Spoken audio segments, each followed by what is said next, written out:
Good morning, everybody. I hope you are able to review what happened yesterday. So, how many of you remember your primary school? Right? In one of the textbooks, there will be a picture, okay, rather a series of pictures. Then they will ask you to look at it and tell a story out of the pictures. Yeah? That's what we are going to start with today.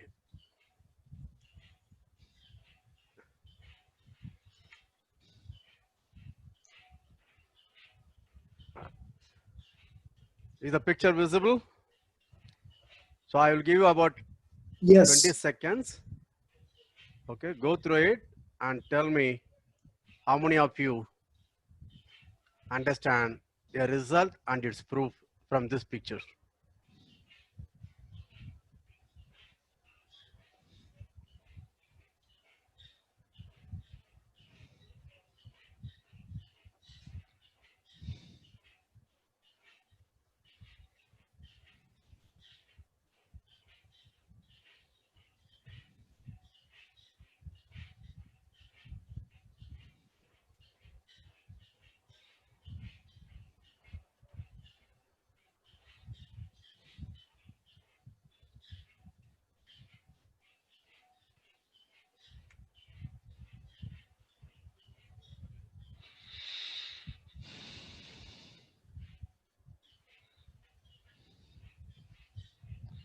Yeah.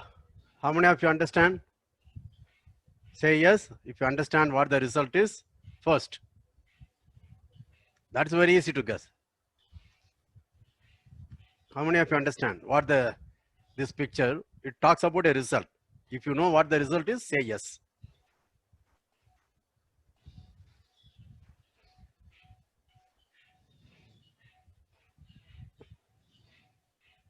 Only two. Is the picture visible to all clearly? It is Baba. Yes, yes. visible. It is visible. Okay. I don't know whether I can just magnify only that portion. Let me see whether I could do that. Let me also learn something. Is it slightly magnified now? Yeah.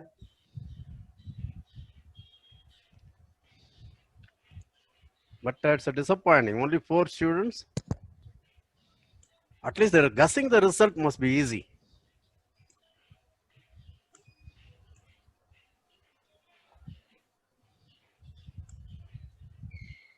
See that all the creative exercises are lost in our education system. Huh? Just no, question and answer, memorize, and then there are a lot of coaching classes and now online YouTube videos. Prepare for CSIR exam, prepare for NET, prepare for GATE, prepare for NBHM, prepare for IMSC, prepare for TAFR. Okay, so all are exam oriented. Bye. You. Yeah, Preeti, tell me what the result. What is the result about? So, result is about the uniqueness of limit Very good. The- the How many of sequence you? Yeah, etc. I know. Yeah. Thank you very much. You can mute. So, how many of you agree with Preeti? At least she gave a direction to look for.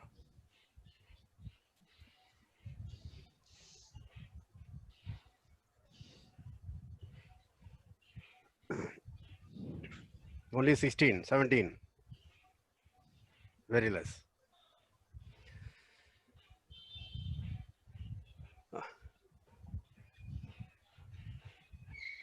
Now I could have made your life easy.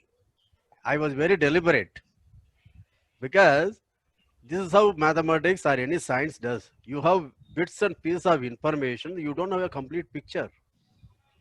But from that, use your previous knowledge to arrive at, okay, how to fill the missing picture, missing parts of the picture, and try to see the complete picture.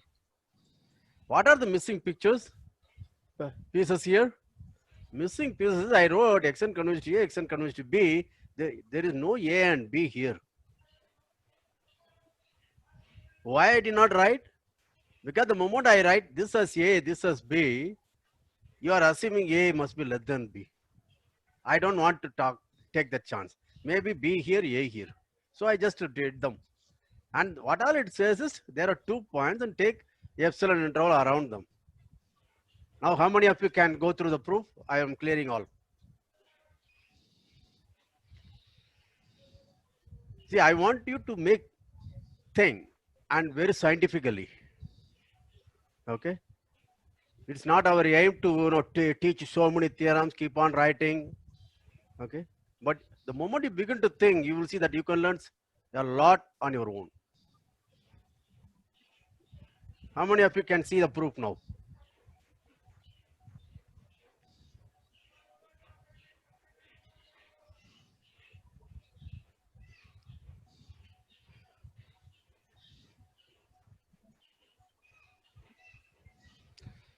Okay, I think I have quite a bit of things which I would like to do today. So I think that's enough. I think it must be an experience for all the faculty around. Okay, we should adapt something like this so that it's a different way of thinking for students. Let me do. So as Preeti said, I want to prove the uniqueness of the limit. Yesterday I didn't even bother about it. Let xn be a sequence of real numbers, it converges to A and it also converges to B. Then what I want to prove is A equal to B. Okay, this is what I want to prove. Right? So what I'm going to do, let us assume A is not equal to B. I want to arrive at a contradiction.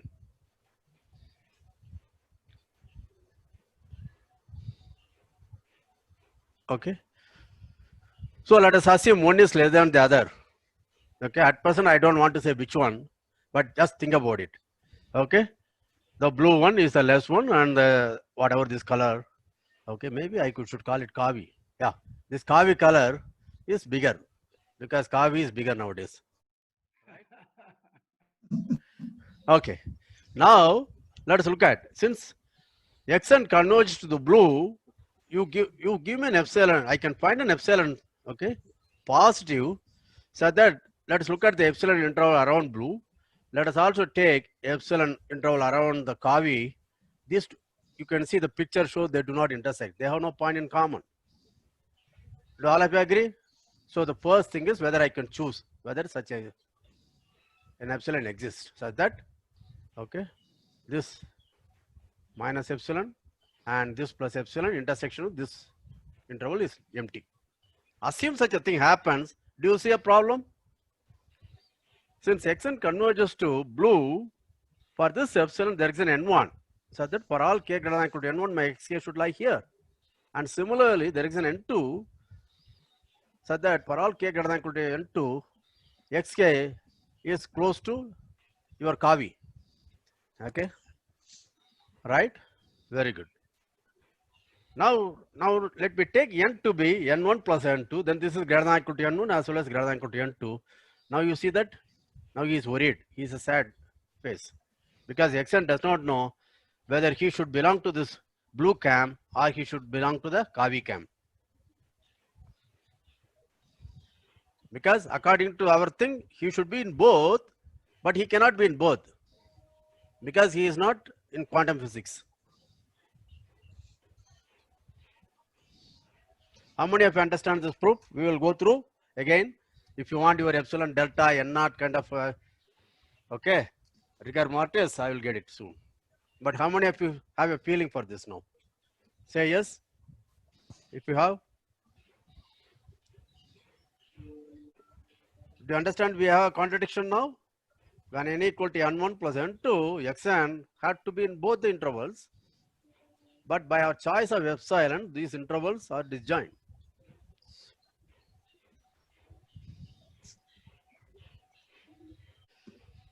Okay. So what are the, this is the basic idea of the proof. Now, how do I work out a proof? How do I write a textbook proof? Okay. Again, I am not going to write a textbook proof. I am going to tell you how I am going to choose. I have to assert this whole proof hinges upon a single fact. Namely, there is an epsilon positive, so that this interval around blue and this interval around kavi do not have any point in common. right? Okay, now how do I achieve that? So that means, okay, this blue plus epsilon, you see that, and this is Ka B minus epsilon. So blue plus epsilon should be less than Ka B minus epsilon. I don't know which is A, which is B. Just for fun, I want to use this. Okay. This B may be A, this K may be A, B. Suppose I choose like this. What does that mean? That means K minus B must be greater than 2 epsilon. In other words, epsilon should be positive and less than K minus B by 2. Suppose I choose such an epsilon. Do you understand how I chose my epsilon? We will verify it in a minute. I will do the Mukesh Ambani's accountant job soon.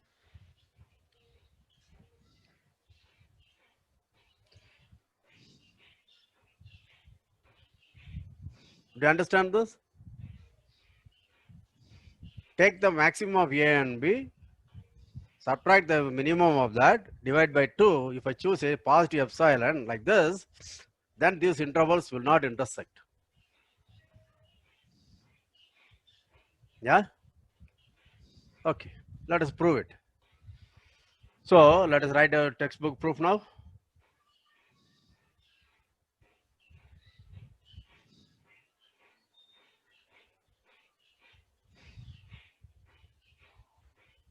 Right?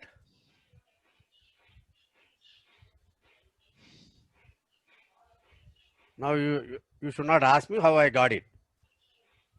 So claim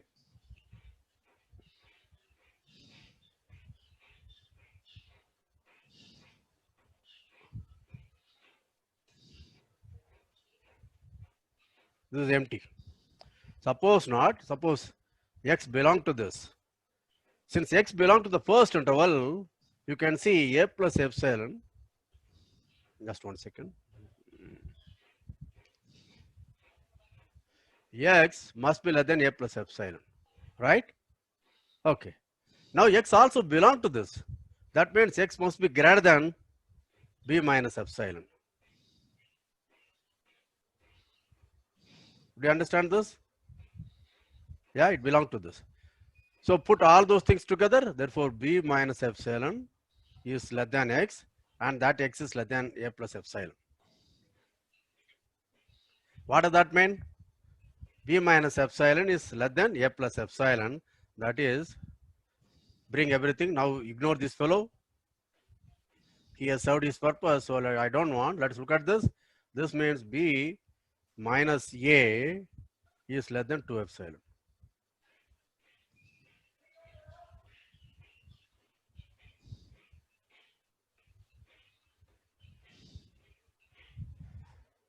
Do you understand this? This is a contradiction, because you can see 2 epsilon is less than B minus A, but what did we get? B minus A is less than 2 epsilon. How many of you understand the proof? Quick, say yes if you understood. So for this epsilon, okay, since xn converges to A, there is an n1, right? So that n greater than or equal to, let us make it k greater than or equal to n1 implies what happens? Sk lies in the interval A minus epsilon to A plus epsilon.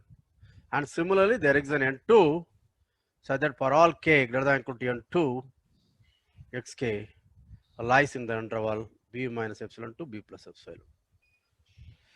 So take k equal to n1 plus n2, then k is greater than n1, therefore it has to be here. And k is greater than n2, therefore k must be here, xk must be here. That means these two intervals have a non-empty intersection. That's a contradiction to our claim earlier. Is the proof clear?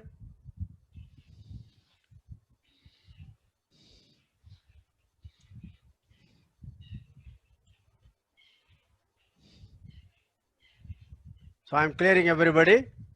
Tell me how many of you think now you understand this picture and the proof. Don't be in a hurry. You took a lot of time, right, to understand the picture. So again, spend some time.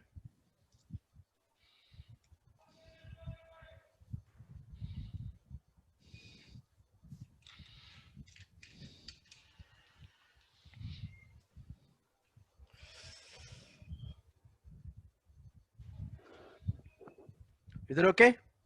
Can I go ahead? Say, if I can go ahead, please tell me. I can go ahead. I will go ahead.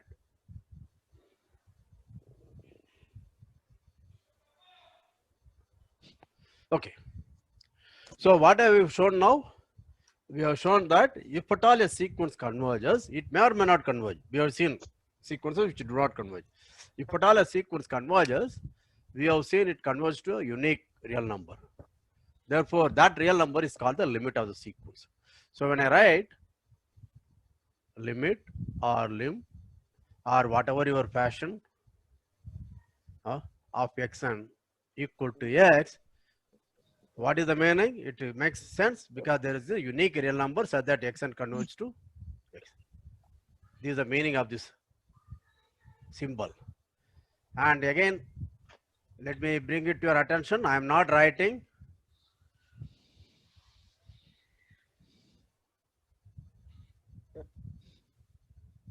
that is red for a Spanish bull. All right. Now let's look at another proof.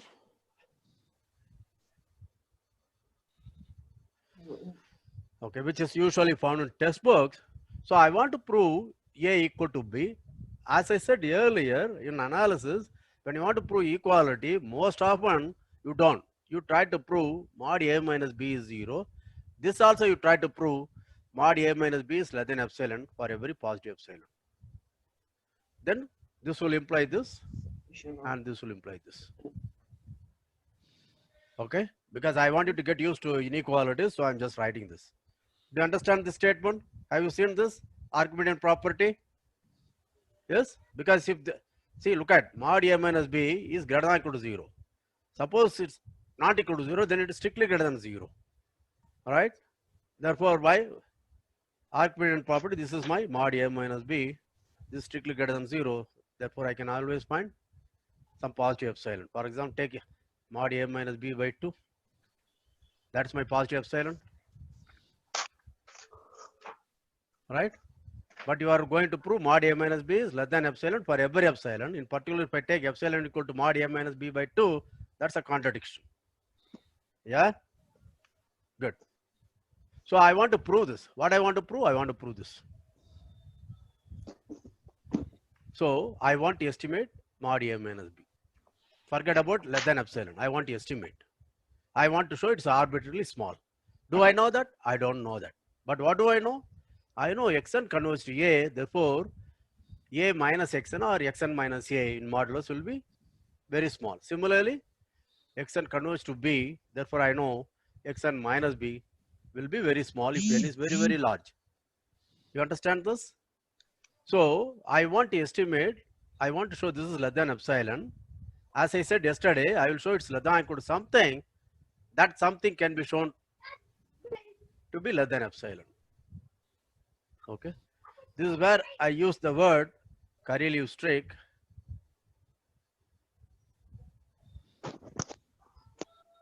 Coriolis trick is a name I coined, but it's a glorified, it's a kind of an avatar of triangle inequality.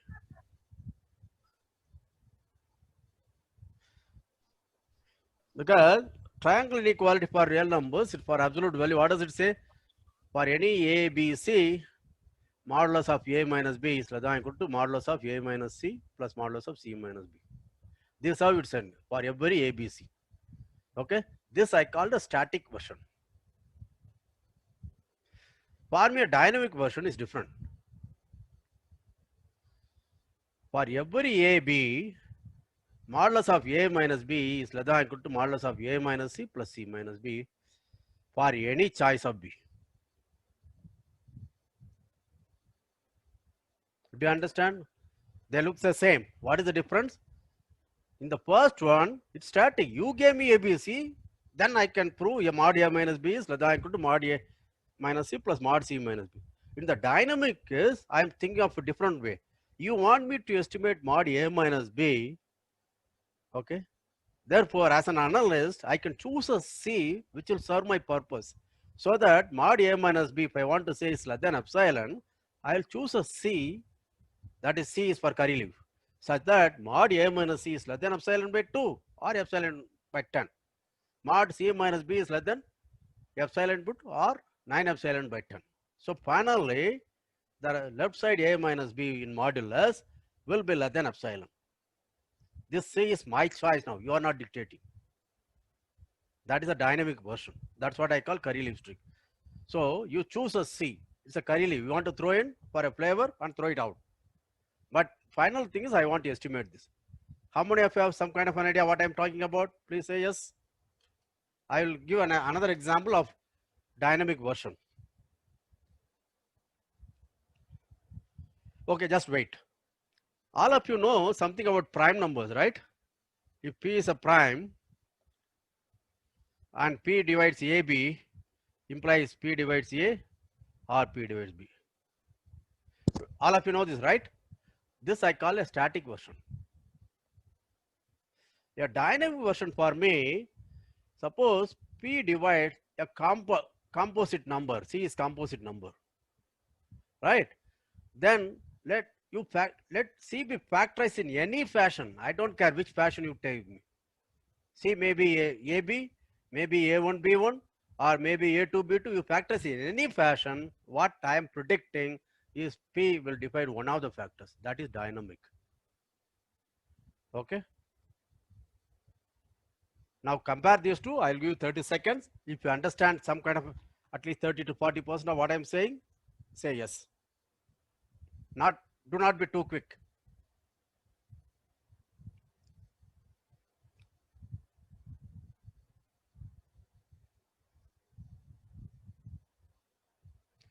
For example, if I take 24, you want to talk about 3 or 2 dividing, it could be 2 times 24 or 6 times 4. You understand that? Or 3 times 8. You follow that? Or 2 times 12. Whatever fashion you decide, okay, factorize, the 2 will divide one of the factors. That is dynamic. Whereas you already gave me a factorization and you are trying to say it will divide one of the factors. There is no charm for me. Here also the same thing. Do you appreciate this?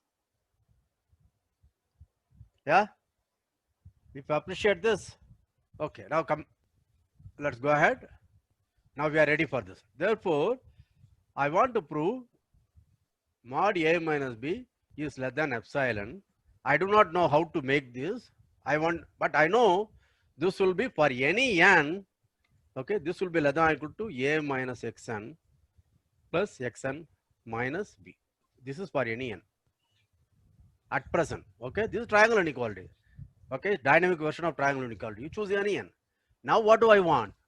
I want this to be less than epsilon. Therefore, I want to make this less than epsilon by 2. This also less than epsilon by 2. Can I make it? Yes. Because if xn converges to A, for epsilon by 2, there is an n1. So that for n greater than or equal to n1, modulus xn minus A will be less than epsilon by 2. Similarly,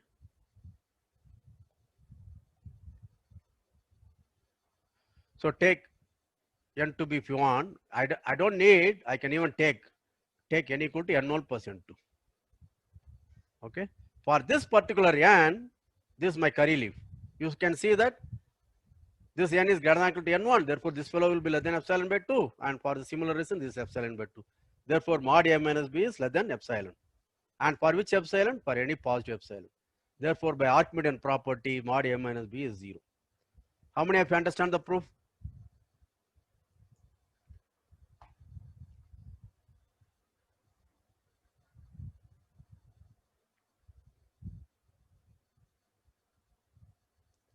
You see that very quickly people will write it, but you can see how we are thinking through, how we understand a proof. Okay, we analyze the proof and dissect and understand so that it is easier for us. See, once you understand it very thoroughly, okay, you don't have to depend on memory. That's the advantage. Because finally, all students are worried about exam, memory, and grades, right? Otherwise, Delhi college will not give you admission. It needs 101% in the topmost colleges.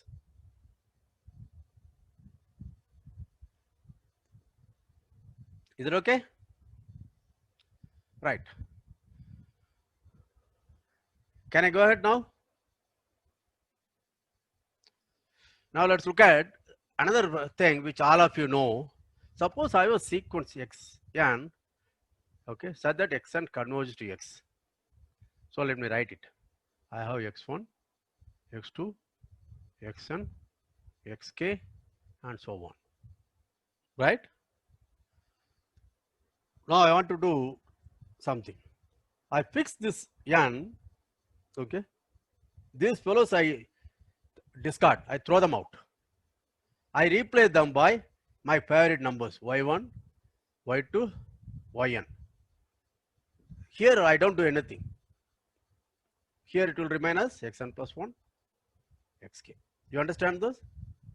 I can replace the first n terms by this. I may not even replace x1 may my y1 may be x1, y2 may be something else, but y3 may be x3 and yn may be xn. Okay. When I say replace, it's not necessarily they are distinct. I just arbitrary random choice of y1, y2, yn. Right? What do you expect? So I have a new sequence yk where yk equal to xk if k is greater than or equal to n plus 1. Okay, and otherwise 1 less than or equal to k less than or equal to n, yk is something. I don't know what they are. Okay, what can I say about the new sequence yn? How many of you have an idea?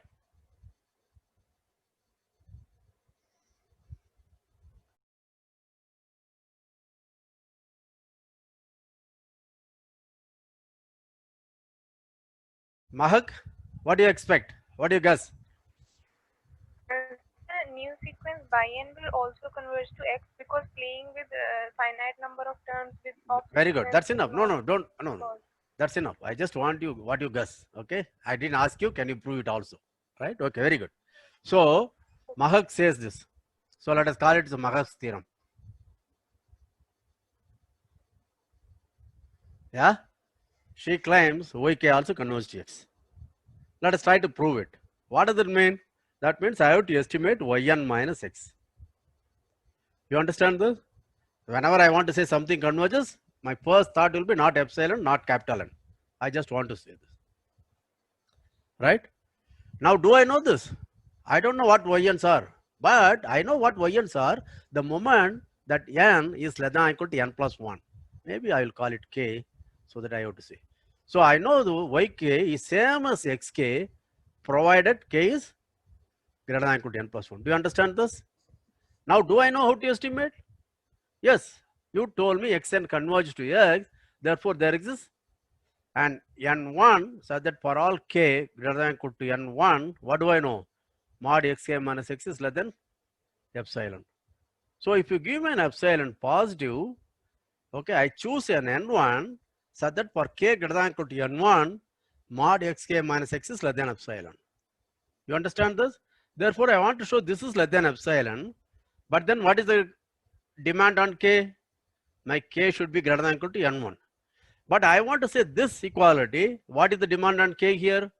K must be greater than or equal to n plus 1. So how do I write a proof now? How many of you understand this?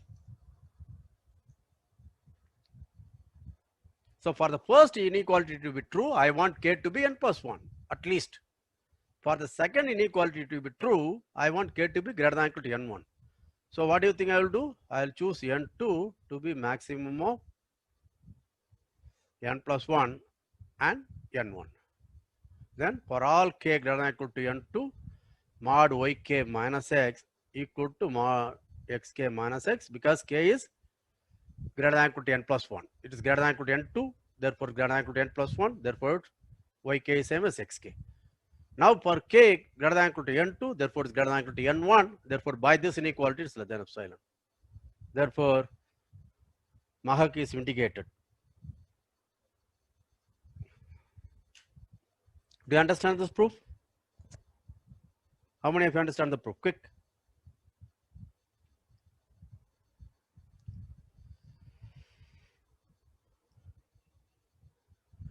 All right. Okay, good. If you have understood the proof, let me give a small exercise. It's exactly the same. In fact, it's somewhat easier. Okay. Let xn be a sequence. Xn converges to x. Okay. Now define a sequence yk. Again, fix an m, a natural number. Define yk to be x m plus k. So I have a sequence yk. K now for every k in n. So I have a sequence yk. Where does it converge? And prove it. It's exactly similar to that. Okay. There may not be a discussion over today, but you should think about and discuss this. Okay. Do I have some space here? Yeah. Next thing we want to prove is, I want to prove some series of small results which will allow you to think and understand the concept of convergence. Suppose xn converges to x is a sequence. Now let's look at mod xn. I want to know whether it converges. If it converges, then I want to know where does it converge to.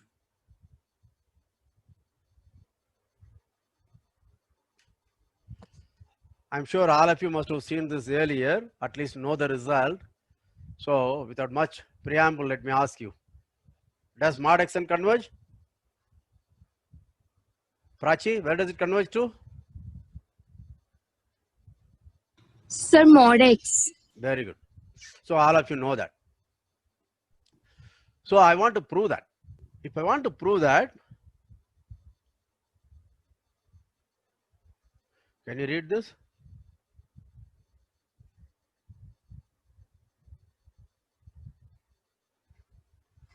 Okay. When I want to prove this, what should I estimate? I should estimate modulus of mod xn minus mod x. You understand this? Yeah. But do I know how to estimate this? I know how to estimate mod xn minus x because xn converges to x. Now this means I have to estimate this. So let us play around. This is again triangle inequality. Triangle inequality is some kind of an anchor. Okay. So I want to say something about mod xn. Given the fact mod xn minus x, I know how to estimate. So let me look at. Okay. Let us look at any two real numbers x and y, nothing to do with this x. Okay. If you want a and b. So let us look at a, b are in R.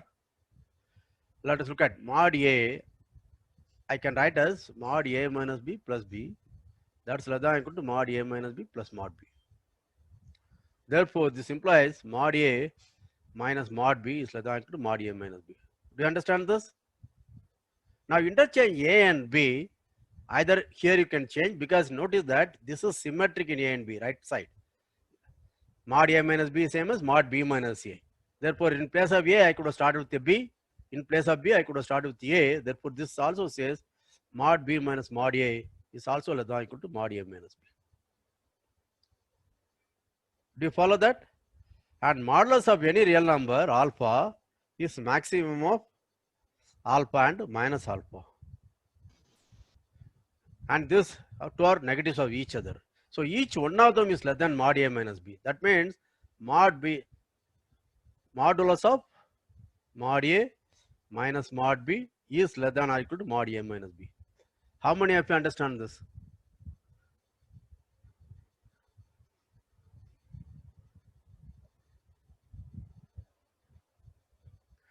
Right? Now go back. Now do you have a proof of this statement? Can you prove this now? What is this less than or equal to? Yes, Jeannie. What is this less than or equal to? Sir, mod x and minus x. Right. And we know that, right? Is- Given yes, any sir. epsilon, I can make this less than epsilon for n greater than equal to capital N. Therefore, this also becomes less than epsilon. Therefore, you have proved the result. Okay. Do all of you understand? Yes? Good. Very good. Now let's go to the next one. Now that I have proved a theorem, P implies Q, all of you have gone through foundation course. So what is the next question I should ask? I have proved if xn converges to x, that's a hypothesis. Conclusion is mod xn converges to mod x. Okay, I have proved it.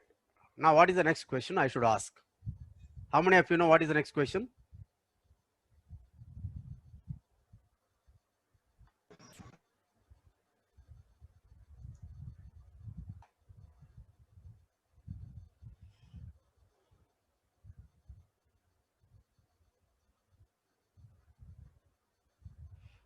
Rupendra?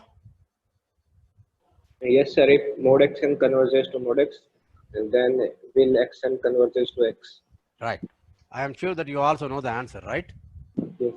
Okay, I won't ask you the answer. I will ask somebody else. Harkirat? Yes, sir. So he is No, asking it the will not converse. converge. It's false. All It's of you not know sure that. it converges. Yeah, very good. Thank you. You can mute. So converse is false. Okay, all of you know that.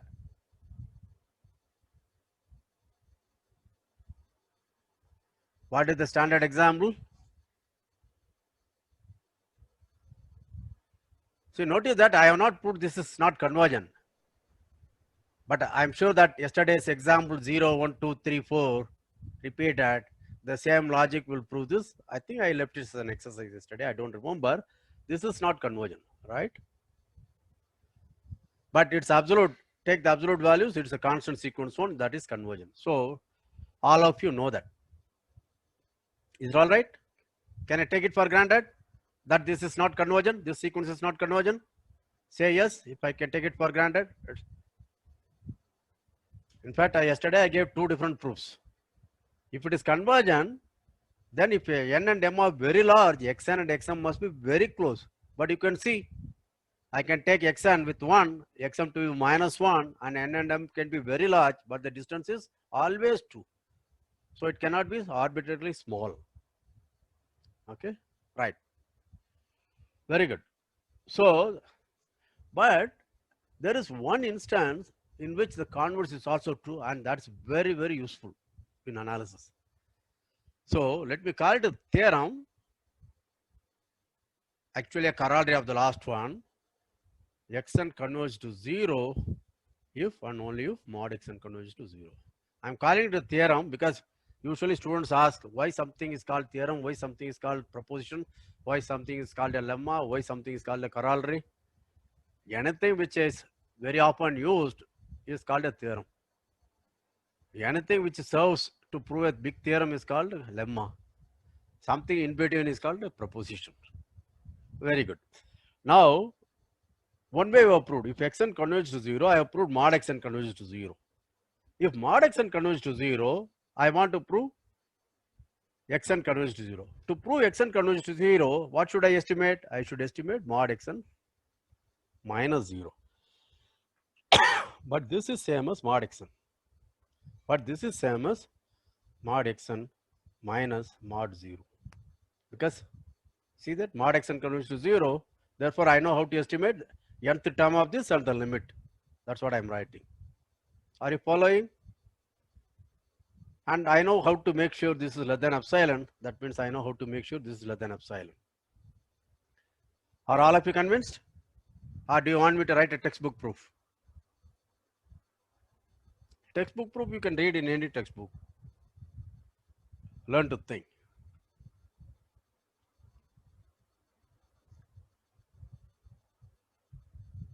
Right?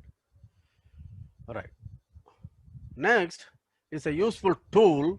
I'll just call it a proposition because we can use it many times. Suppose I want to show xn converge to x. I want to show this is equivalent to saying mod xn minus x goes to 0. How many of you understand this?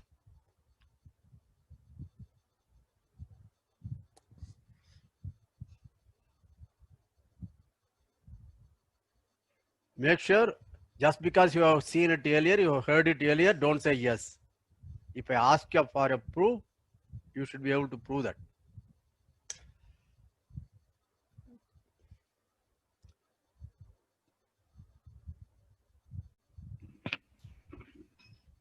Hello. Yes? Did you want to ask xn minus x goes to 0 or with modulus?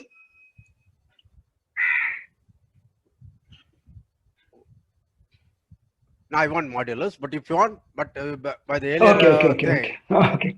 it's same as equivalent, right? Yeah, that's okay. I just wanted to ask Yeah, that. okay, That's okay. fine. Right, thank you. Anyway, because this is easy. Because that, but then I would need algebra of limits. Whereas this will follows from the definition.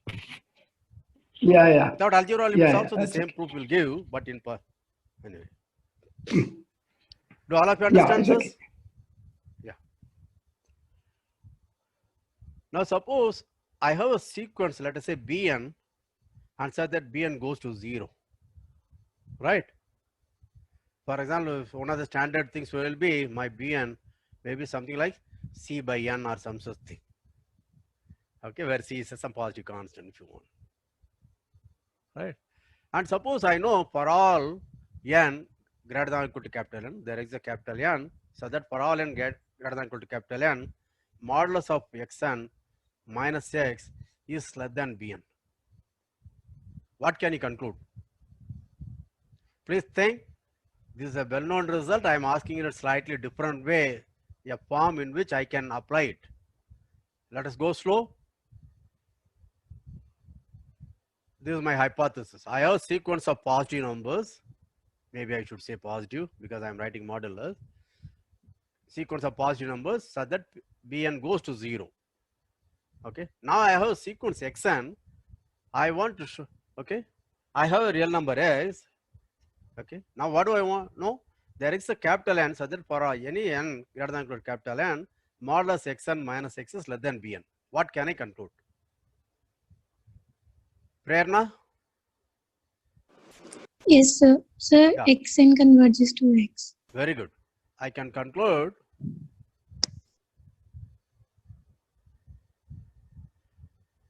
xn converges to x. Right? So that means I have to estimate xn minus x. Right? Do I know how to estimate? I may not know. But if you tell me this n is greater than or equal to capital N, because of this hypothesis, I know how to estimate this. This will be less than Bn. Okay. Now I can ask for your epsilon. You wanted me to prove xn converges to x. That means you are going to give me an epsilon positive. Right? Now you also told me Bn goes to 0. That means there is an n1 so that remember Bn's are positive. Therefore, modulus of Bn minus 0, which is just Bn, is less than epsilon for all n greater than or equal to n1. Do you understand this? Therefore, this Bn will be less than epsilon, but for this inequality to be true, I want n to be greater than or equal to n1. But for this inequality to be true, I want n to be greater than or equal to n. So you know the magic words. Take n2 equal to maximum of n and n1. Then for all n greater than or equal to n2, mod xn minus x will be less than epsilon. How many of you followed the proof?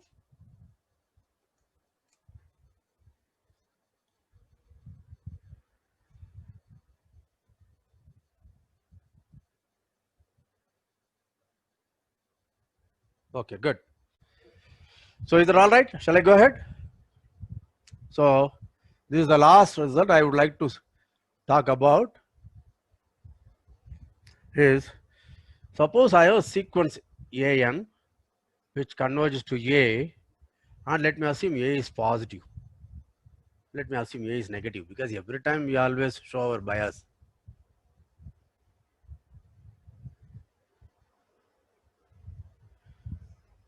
So I'm at the end of the page. Okay, I will go to the next page. So I have an which converges to a, and a is negative. The picture is this.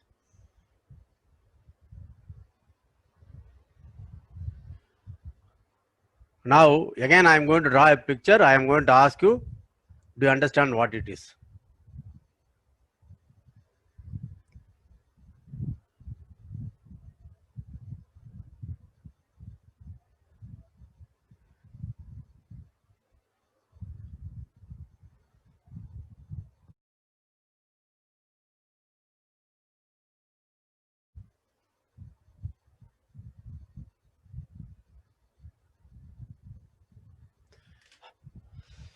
So how many of you understand?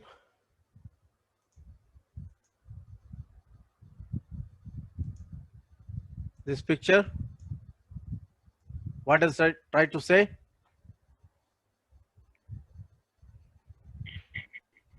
Well, No, I don't want to hear. Please mute your voice. that's I will the call out.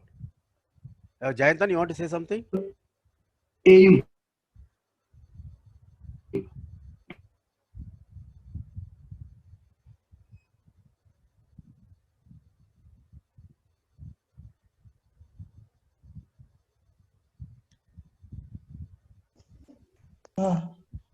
No, it was just by mistake. Probably he put it sound on. Yeah, is there some problem, Baba?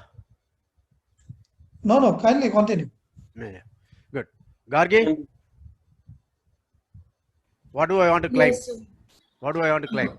Sir, if an converges to a negative number, then for all k greater than or equal to n, ak will be negative. Right. And there is also a second, two question mark. Yes, sir, that's what I said. Ak is less than 0 for all k greater than or equal to n. That's correct. That's you repeated. Okay, good. That's enough. Ahmad, Adil Ahmad, Adil or Adil. Yes, sir. Yeah. Can you improve upon this much better? Look at the picture. Sir, AK is less than for all k greater or equal to n. No, that's what she said. Okay, enough. Let us do that. See, you can see if for all k greater than or equal to n, ak lies in this, and so it has to be less than this number. But this number, you can see it's already a negative number. Therefore, I am not simply saying it's a negative. It has to be less than a negative number. You see that, for example, minus 1 by n is negative. But I can't say for all n, this will be minus 1 by n is less than some negative number. You see that? Or in the case of positive thing, I want to say 1 by n is positive, but I cannot say 1 by n is greater than or equal to some c where c is positive. That's contradicts Archimedean property. Are you following? So this is much better than what we are saying. So let us do that. So I have a 0 here, a. Now take epsilon equal to minus a by 2. So then this will be 3a by 2. This will be a by 2. You understand this? Now this is positive. Since a n converges to a, there is an n, so that for all k greater than or equal to n, my ak lies here. That means for all k greater than or equal to n, my ak is strictly less than a by 2. In particular, it's negative. But what I am saying is something stronger. It's not only negative, it's bounded above by a negative number. How many of you understand this? Quick, I'm clearing all. How many of you understand this?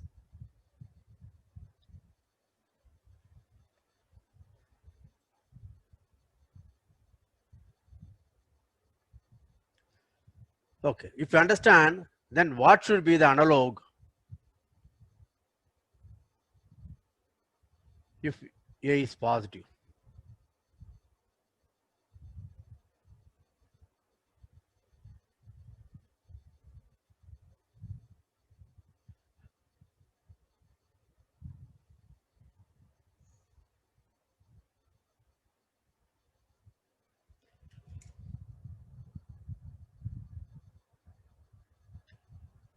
Priyanka, What should be the analog?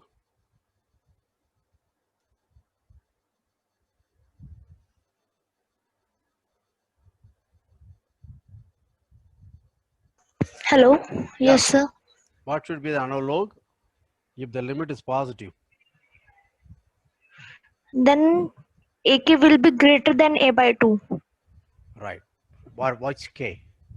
For K greater than equal to N. Which n? So you should not say it like that, right? You had been taught punctuations, so you should be more precise. There is an n, a natural number, so that for all greater than equal to n, AK will be greater than A by 2. A In by 2. particular, all these AKs will be positive. But here what we say? So A by 2. So there exists n, so that for all k greater than equal to n, my AK is greater than A by 2. That is, all these AKs are bounded below by a positive constant. Earlier, when I simply say AKs for all k greater than equal to n, AK is greater than 0. I am saying AK is bounded below by 0. But here I am saying much better. You understand that? AK is bounded below by a positive constant. That is why I call it much better. Let us look at here. When I simply say this, for all k greater than equal to n, my AK is negative. That's correct. But when I say AK is less than A by 2, which is a negative number, therefore for all k greater than equal to n, AK is bounded above by a negative number. Naturally, it's also bounded above by 0. Do you understand the subtle difference? How many of you understand? I am clearing all.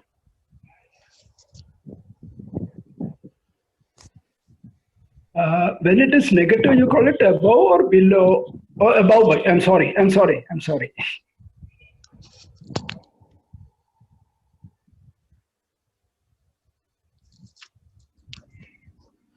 Okay, very good. Notice that here, what I did, I used a sign. Okay, since A is a real number, I said A is positive or A is negative. Why? Okay, suppose A is not negative. Just I say A is not equal to 0. Is there a uniform way of saying this result? What do we want to say? I want to say there exists n, so that for all k greater than equal to n, okay, something to do with AK and something to do with A, I want some kind of inequality. So that both the case when A is positive and A is negative follow from this or equivalent to this. How many of you can think? If A is negative, I took A by 2, and when A is positive, again A by 2. But I wanted to say in A is negative, I want to say AK is less than A by 2. And when A is positive, I wanted to say AK is greater than A by 2. Do you understand this?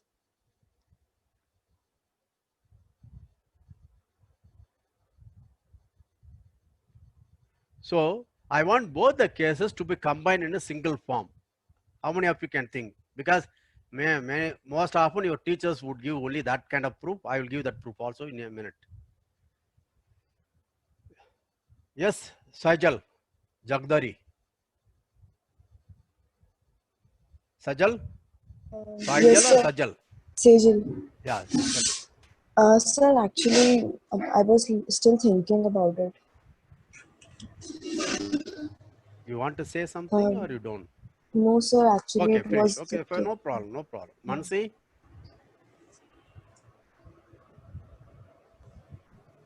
Yes, sir. Yeah.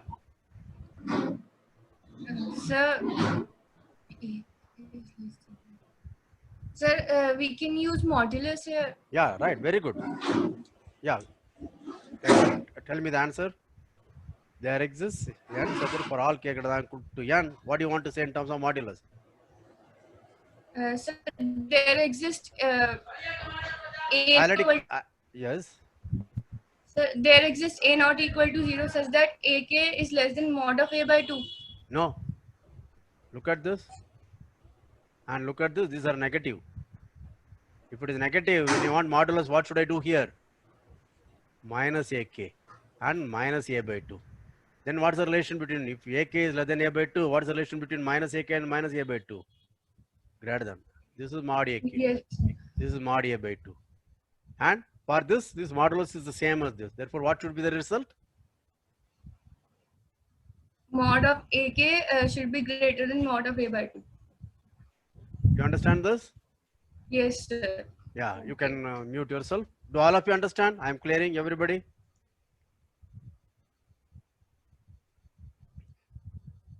So learn to think, analyze small things. Okay. That's what Archimedean property teaches you. Your goal Y may be very far away, but you take a small step X, which is positive step. You keep on taking it n number of times, then you would have exceeded your goal. You understand? That is the real life interpretation of Archimedean property.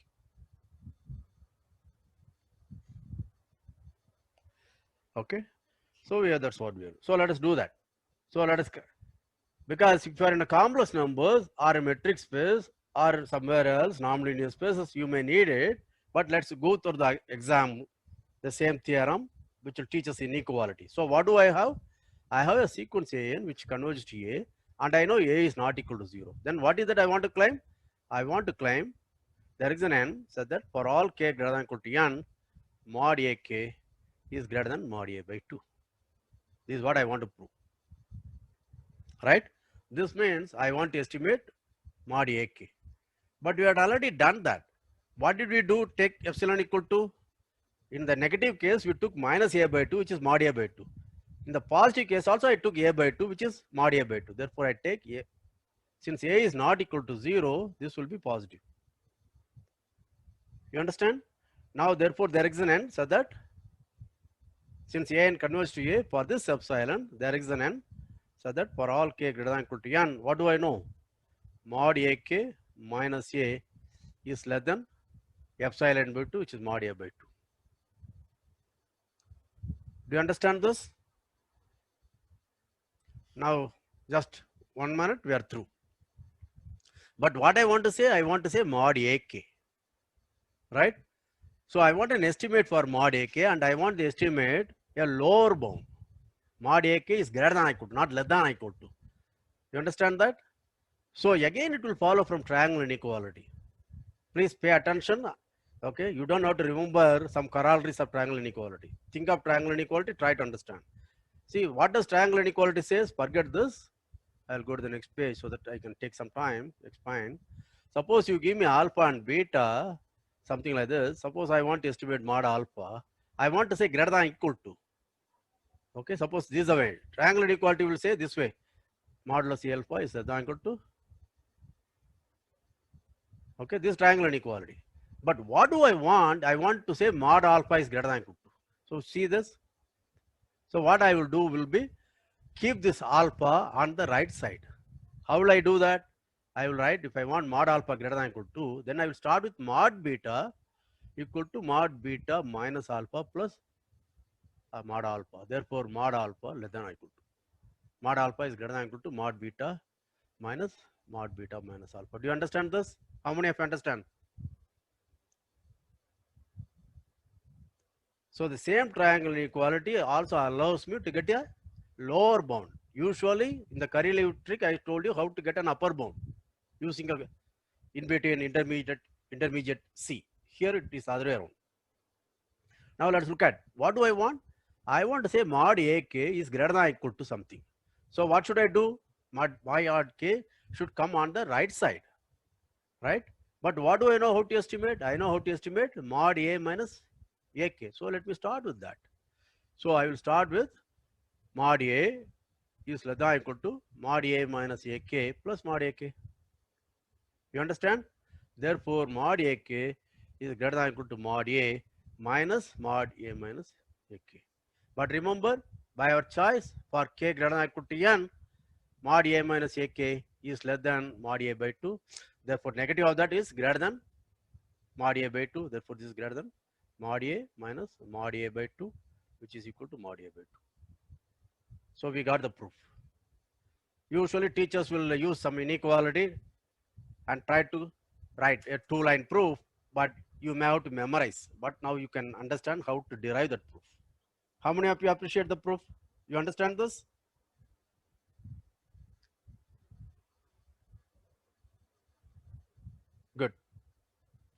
So the last result, with this we will stop.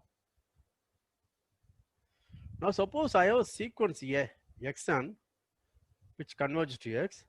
My xn's are greater than 0 or greater than or equal to 0. Keep both the cases in mind. Right? Now what can I say about, what can I conclude about x?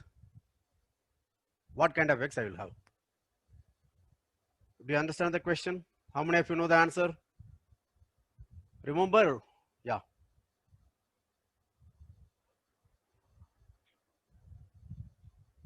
Again and again, it's the same 10 people, 10, 12. Urushi? Urushi? Equals to 0. Huh? Yes, sir. X is greater than equals to 0. Very good. So, Urushi want to conclude x is greater than or equal to 0. Remember, even if xn's are all positive, x may be 0. Our standard example will do. These are all positive, it converges to 0. Therefore, the limit may be 0. Therefore, the better thing will be if xn's are non-negative, then the limit will also be non-negative. Now, how many of you can see a proof by whatever you have seen?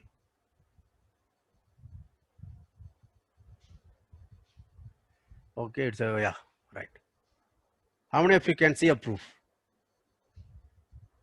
Suppose my x is negative, then my earlier result says for k sufficiently large, my xk will also be negative. In fact, I know it will be less than x by 2, but I don't care. It's negative. Do you see a contradiction? How many of you see the contradiction? I'm clearing all. If you want, I will repeat. Right? So, as by to arrive at a contradiction, assume x is 0. This is my x. Then we have seen I can choose an interval so that for all k greater than or equal to some n, my x case will be negative.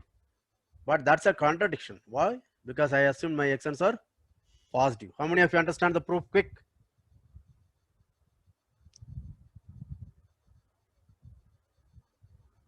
Good. So the same thing with the negative. If xn converges to x, if x is okay, if xn's are negative, then x will be less than or equal to 0. Okay. Very good. So this is the corollary of that result. Suppose I have a sequence xn, and suppose xn converges to x. I know xn's lie in this interval. What can I conclude about x? Xn converges to x. For all n, a is less than xn, less than b. What can I conclude about x? That means my xn's lie in the interval ab. If it's in the open interval, of course, it's also in the closed interval. But what can I conclude about x? Diksha? Yes, sir. Yeah. Sir, A is less than equal to A is less than equal to X is less than equal to B. That is same as saying X lies? X lies in between closed interval AB. Not in between, in the closed interval AB. In closed interval AB. My Xn may lie in the open interval or may lie even in the closed interval. But what do I know is this. How do I know that? I only have to look at Xn minus A. Yes, sir. Right? So this is very easy. In principle, I need algebra conversion sequence, but you can directly prove this converges to x minus a. Since xn minus a are all greater than or equal to 0, you can mute yourself. X minus a must be greater than or equal to 0. Even if it's strict, I can only conclude this. Similarly, b minus xn, that converges to b minus x, but I know these are all positive or greater than or equal to 0. Therefore, I can conclude this is greater than or equal to 0. Therefore, a is less than or equal to x, is less than or equal to b. Do all of you understand this? Say yes if you understand.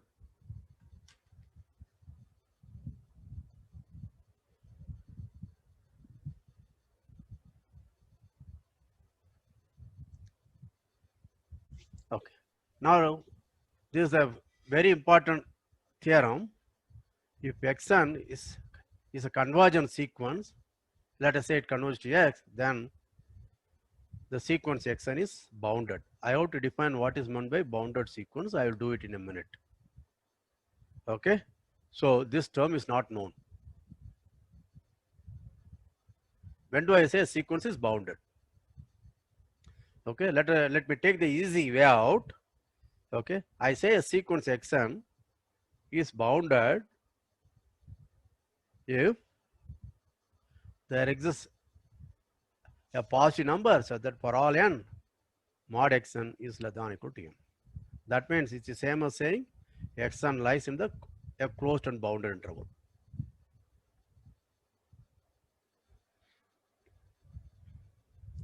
Okay. For the time being, let's accept this. This is good enough. There are other ways of looking at. In my other videos, you will see. But I want to get out of this because I want to teach you something about it. Estimation. Okay. So we want to prove that. So that means I have to estimate mod xn. I do not know. I have to find m, but I will not worry about that. As I said, I will only worry about I have to estimate mod xn. I have to find some upper bound. Once I found that upper bound, I will call that upper bound as m. Is that clear? So how do I estimate mod xn? That's the question. I do not know. But what I know is how to estimate xn minus x if n is very large. Therefore, obvious thing will be I can write this. User, this is true, right? Independent of any n. For every n, this is this triangle inequality. Right? Now, do I know how to estimate mod xn minus x? No. If at all you give me an epsilon positive, then I know there is a capital N, so that for all n greater than or equal to n, I know how to estimate this.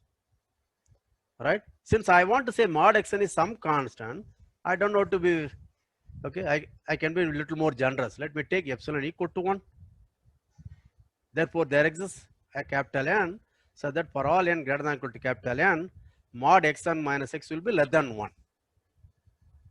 You understand that? Therefore, mod xn will be less than 1 plus mod x for n greater than or equal to capital N. How many of you understand this proof? This is true only for n greater than or equal to capital N. How many of you understand the proof? I am clearing all. Please say.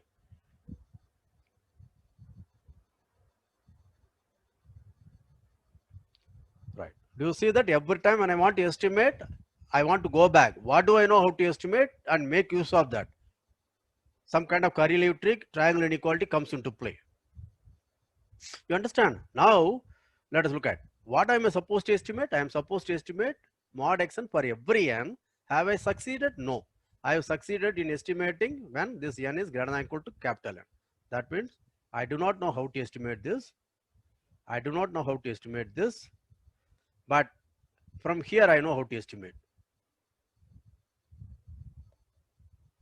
Each of these fellows will be less than 1 plus mod x. Greater than, less than or equal to, I don't care. You understand this? Okay. So, this is again divide and conquer trick. What I have done? I have divided, okay, the infinitely many terms of the sequence into an infinite number of terms. They are the well-behaved citizens of the country. Okay. So, all of them can be easily controlled. I can put them as upper bound. They are estimated by 1 plus mod x. So, these are the fellows. I have no idea. But I want an estimate m which will be true for all n. So, what will I do? I will take m to be maximum of mod x1, mod x n minus 1 and 1 plus mod x.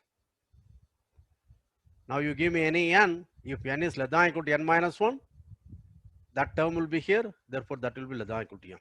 If n is greater than or equal to capital N, then that will be less than 1 plus mod x. But my capital M is greater than or equal to 1 plus mod x. Therefore, mod for all n, mod xn is less than or equal to m. How many of you have understood the proof? Please spend about 20 seconds. If you have any doubt, you ask me.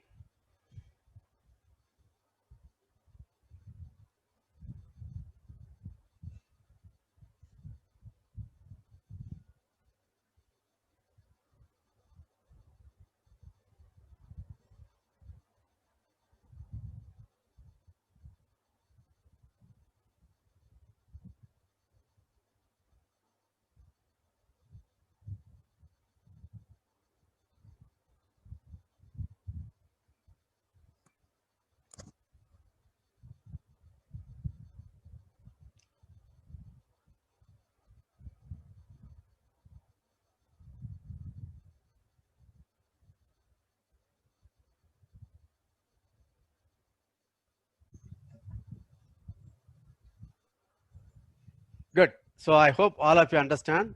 You should see that when you want to do analysis, you should learn how to estimate things, upper bound or lower bound. An important thing which you need is triangle inequality and Archimedean property. And in triangle inequality, you can think of the curly leaf trick to put estimate.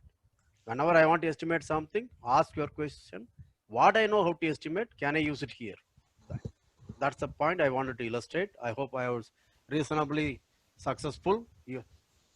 Okay, it's a begging for an answer, but anyway. So that's the end of it.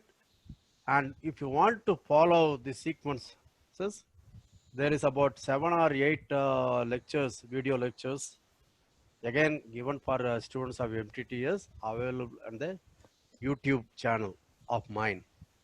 I will give the channel's name. If you want, you can visit it. The channel's name is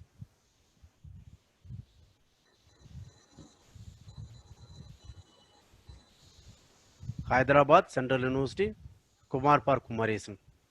So YouTube, www.youtube.com/KumarHCU. Then you will see various playlists. One of the playlists is real sequences. They're not real sequences. There are, I think, exactly 7 lectures.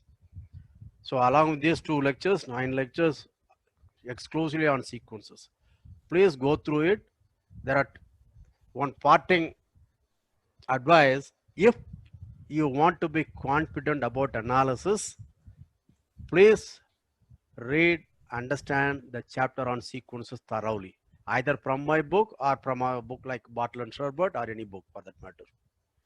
Because it has become fashionable among colleges, universities, and now there are a lot of elitist institutes to start with essentially metric space, immediately jump into continuity compactness. And I find most of the students are very shaky about analysis because they do not know how to estimate. They are very quickly into topological notions like neighborhood, open set, closed set, that kind of words. Then they always have problem with analysis because they have not been taught how to estimate. Analysis means estimates and inequalities. You have to be thorough. And sequences is the very easy ground where you can learn all the tricks. You go through my book or you go through my videos, you will see all the basic tricks of analysis are taught there. So if at all you want to be confident about analysis, even if your teacher, your book does not talk about sequences, they jump into immediately continuity, you please watch them at your spare time. Okay, hopefully you may thank me later. Thank you very much. I end my lectures here. Thank you all.